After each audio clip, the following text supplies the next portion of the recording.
నమస్కారం వార్తలకు స్వాగతం ఈనాటి ముఖ్యాంశాలు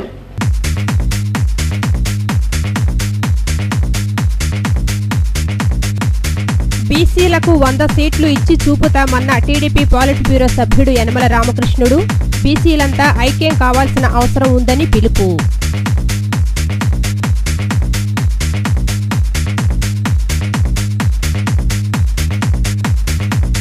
నగరంలోని పలు ప్రాంతాల్లో పర్యటించిన మున్సిపల్ కమిషనర్ అబ్దుల్ అజీం నగరాభివృద్ధికి తన వంతు కృషి చేస్తామని ప్రకటన.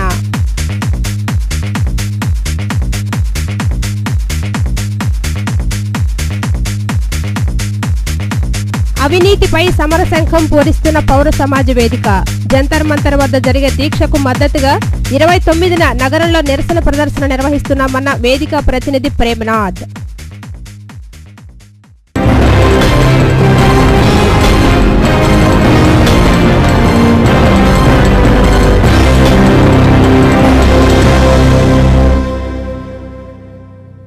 రాష్ట్రంలోని బీసీలంతా ఐక్యం కావాల్సిన అవసరం ఉందని టీడీపీ పొలిట్ బ్యూరో సభ్యుడు యలమంచిలి రామకృష్ణుడు పిలుపునిచ్చారు. బీసీలకు 100 సీట్లు ఎలా సాధ్యమని విమర్శించే వారికి ఎలా సాధ్యమో ఇచ్చి చూపిస్తామని ఉద్ఘాటించారు. రాష్ట్ర ప్రభుత్వం చేతి కుల వృత్తుల పట్ల కక్ష సాధింపు ధోరణితో వ్యవహరిస్తోందని ఆరోపించారు. బందర్ రోడ్డులోని టీడీపీ కార్యాలయంలో ఏర్పాటు చేసిన విలేకరుల సమావేశంలో టీడీపీ నేత యనమల రామకృష్ణుడు పాల్గొని బీసీ డిక్లరేషన్ కేకును కట్ చేశారు. బీసీ సంఘ నేతలు ఆయనను గజమాలతో సత్కరించి అభినందించారు. అనంతరం రామకృష్ణుడు మాట్లాడుతూ బీసీలకు 100 సీట్లు కేటాయించడం ద్వారా వారిలో రాజకీయ చైతన్యం తెస్తామని చెప్పారు. ఈ విషయంలో స్పష్టమైన విధానంతో ముందుకెళ్తున్నది టీడీపీ పార్టీ ఒక్కటేనని స్పష్టం చేశారు. వెనుకబడిన వర్గాల ఫెడరేషన్లకు నిధులు కేటాయించకుండా ప్రభుత్వం వాటిని నిర్వీర్యం చేసిందని ఆయన మండిపడ్డారు. రాజీవ్ అభ్యుదయ యోజన కింద 1200 కోట్ల రూపాయలు కేటాయించి కేవలం 20 కోట్లు కూడా ఖర్చు పెట్టలేదని ధ్వజమెత్తారు. బీసీలకు రాజకీయంగా ఆర్థికంగా ఎదిగేందుకు ఎలాంటి చర్యలు ప్రభుత్వం తీసుకోవటం లేదన్నారు. బీసీల సమస్యల పరిష్కారం కోసం చట్టసభల్లో బడుగు వర్గాలకు రిజర్వేషన్ల కోసం తెలుగుదేశం పార్టీ ఢిల్లీ స్థాయిలో పోరాటం చేస్తుందని వచ్చే నెల 2వ వారంలో చంద్రబాబు ఢిల్లీలో పర్యటిస్తారని తెలియజేశారు. భవిష్యత్తులో బీసీలకు అందరికీ కూడా ఒక అదృష్టమైనటువంటి డిక్లరేషన్ అనేది కూడా మీకు ఈ సందర్భంగా మనవి చేస్తూ ఉన్నాం. రాష్ట్రంలో ఉండేటువంటి ఏ పార్టీ చూసినప్పటికీ కూడా బీసీలు చిన్న చూపే చూశారు తప్ప బీసీలకి సరైనటువంటి ప్రాతినిధ్యం కల్పించాలని కానీ ఆర్థికపరమైనటువంటి వెసులుబాటు కల్పించాలని కొన్ని సంవత్సరాలుగా ఉన్నటువంటి కాంగ్రెస్ పార్టీ చేయలేదు. నిన్నగాక మొన్న పుట్టినటువంటి పార్టీలు అసలు బీసీల గురించి తలంచడం లేదు. అటువంటిది తెలుగుదేశం పార్టీ పుట్టిందే బీసీల గురించి పుట్టింది అనేటువంటి భావన మా బీసీలందరిలో కూడా ఉంది. దాంట్లో ఏ విధమైనటువంటి అనుమానం లేదు. మున్సిపల్ కమిషనర్ అబ్దుల్ అజీం నగరంలో పలు ప్రాంతాల్లో పర్యటించారు. ప్రజలు ఎదుర్కొంటున్న సమస్యలను ఆయన తెలుసుకున్నారు. నగరాన్ని మరింత అభివృద్ధి చేసేందుకు తన వంతు కృషి చేస్తానని ఈ సందర్భంగా కమిషనర్ అబ్దుల్ అజీం పేర్కొన్నారు. మున్సిపల్ కమిషనర్గా బాధ్యతలు చేపట్టిన అబ్దుల్ అజీం తొలిసారిగా ఈ రోజు ఉదయం నగరంలో పర్యటించారు. గిరిపురం, మొగల్రాజ్పురం కొండ ప్రాంతాల్లో ఆయన పర్యటించి ప్రజల సమస్యలను అడిగి తెలుసుకున్నారు. కొండ ప్రాంత ప్రజలు మంచినీటి సమస్యను కమిషనర్ అజయ్ దృష్టికి తీసుకువెళ్లారు. మంచినీరు అందక తీవ్ర ఇబ్బందులు పడుతున్నామని కమిషనర్కు తెలిపారు. నగరంలోని అన్ని ప్రాంతాల్లో 5 రోజుల పాటు పర్యటించి ప్రజల సమస్యలను తెలుసుకుంటానని కమిషనర్ పేర్కొన్నారు. నగరాన్ని మరింత అభివృద్ధి చేసేందుకు తన వంతు కృషి చేస్తానని ఆయన తెలియజేశారు. టోటల్ శానిటేషన్ 0%, 100% హైజీనిక్, తర్వాత ఎలాంటి ప్రాబ్లమ్స్ లేకుండా, ముఖ్యంగా ఈ వర్షాకాలంలో డెంగ్యూ కానీ మలేరియా కానీ వాటర్ బార్న్ డిసీజెస్ రాకుండా చూడాలని చూస్తున్నాను. మెయిన్గా అర్బన్ హెల్త్ క్లినిక్స్, తర్వాత అర్బన్ సెంటర్స్కి కాన్సన్ట్రేషన్ చేస్తున్నాను. ఆ తర్వాత మెయిన్గా ఇప్పుడు ఎక్కడెక్కడైతే గార్బేజ్ బిన్స్ ఉన్నాయో ఆ గార్బేజ్ బిన్స్ని కూడా ఫేజ్ వైజ్ సబ్స్టిట్యూట్ చేయాలి. చాలా పాత గార్బేజ్ బిన్స్ ఉన్నాయి, అక్కడ చాలా చెత్త ఉంటుంది కాబట్టి అది కూడా రోగాలకు తావిస్తుంది.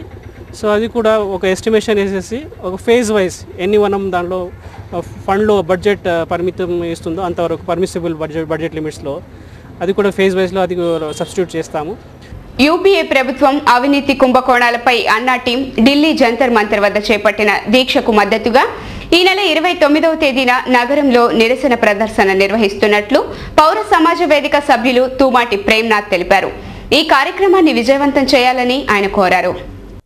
ఆటోనగర్లోని ఎగ్జిబిషన్ సొసైటీ హాల్లో ఏర్పాటు చేసిన విలేకరుల సమావేశంలో పౌర సమాజ్ వేదిక సభ్యులు తుమాటి ప్రేమనాథ్ మాట్లాడుతూ యూపీఏ ప్రభుత్వ హయాంలో జరిగిన పలు కుంభకోణాలపై అత్యున్నత న్యాయ విచారణ జరిపించాలని అన్నా టీం చేసిన డిమాండ్కు ప్రభుత్వం స్పందించలేదన్నారు. ప్రభుత్వ వైఖరిని నిరసిస్తూ అరవింద్ కేజ్రీవాల్ నేతృత్వంలో ఈ నెల 26వ తేదీన ఢిల్లీలో జంతర్ మంతర్ వద్ద ఆమరణ నిరాహార దీక్ష జరగనుందన్నారు. ఈ దీక్షకు పౌర సమాజ్ వేదిక మద్దతుగా నగరంలో 29వ తేదీన నిరసన ప్రదర్శన చేపట్టనుందన్నారు.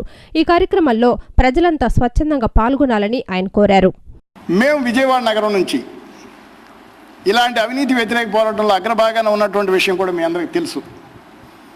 మేము అదే కార్యక్రమాన్ని ఇంకా పెద్ద ఎత్తున అంటే ఈ నెల 29వ తారీఖున మా పారిశ్రామికవేత్తలు అట్లాగే బాబా రామ్దేవ్ గారి భక్త బృందం అట్లాగే మా పౌర సమాజ వేదిక మొత్తం మేమందరం కూడా 29వ తారీఖున తుమ్మలపల్లి కళాక్షేత్రం నుంచి అంటే అక్కడ లోక్నాయక్ జయప్రకాష్ నారాయణ గారి విగ్రహానికి దండేసి అక్కడ నుంచి సబ్ కలెక్టర్ కార్యాలయం వరకు పెద్ద ఊరేగింపు తలపెట్టామని చెప్పేసి మనం చేస్తాం.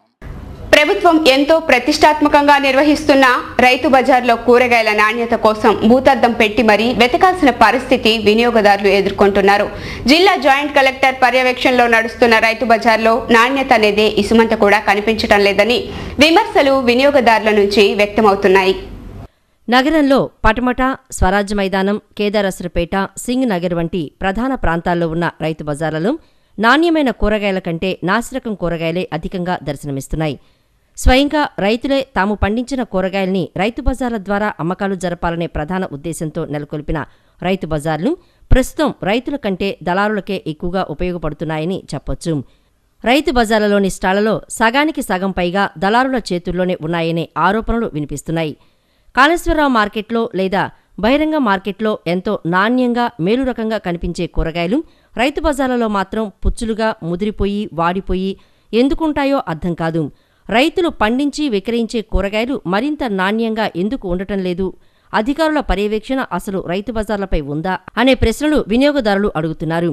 బహిరంగ మార్కెట్లో లభించే కూరగాయల్లో ఉన్న నాణ్యత రైతు బజార్లలో లేకపోవడం వెనుక ఆంతర్యం విషయానికి వస్తే రైతు బజార్లలో విక్రయించే కూరగాయల్లో మొదటి రకం కూరగాయల్ని రైతుల దగ్గర స్వల్ప ధరకు విక్రయిస్తున్న దళారులు బహిరంగ మార్కెట్కు తరలించి అధిక ధరకు విక్రయాలకు జరుపుతున్నారు.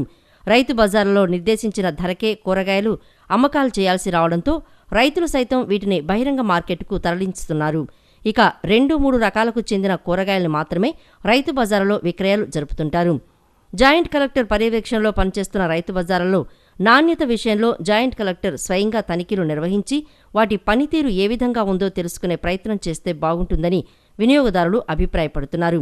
అప్పుడైనా రైతు బజార్లలో కూరగాయల నాణ్యత పెరుగుతుందని వీరు ఆశిస్తున్నారు. ఇప్పుడు కాసేపు ప్రకటనలు.